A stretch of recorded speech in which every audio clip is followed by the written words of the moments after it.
Hello అండి. కొండ మీదయితే ఇంక ఈరోజు అమావాస్య కదా! మొక్కుబడులోళ్ళందరూ ఈ బస్తాలతోటి కొబ్బరికాయలు తెచ్చేసి కొడతా ఉన్నారు. చూడండి ఎంత బావుందో. ఇంక మేమైతే పొంగల్ పెట్టేసి అక్కడ కొద్దిసేపయితే రిలాక్స్ అయ్యాము.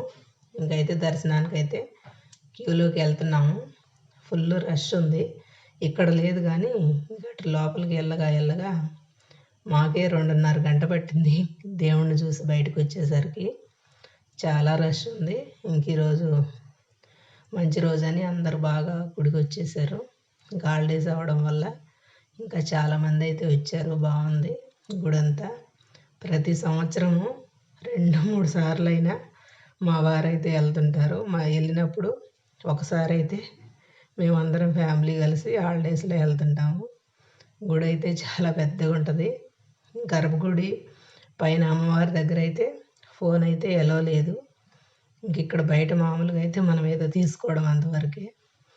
ఇంక మా అత్తయితే అక్కడ నిలబడుంది మా వారి కోసం. ఇంక మా వారు రాగానే ఇంక సామాన్లన్నీ తీసేసుకొని మేమైతే ఇంటికెళ్ళిపోతున్నాము. వీడియో నచ్చితే ఒక లైక్ ఇవ్వండి. సబ్స్క్రైబ్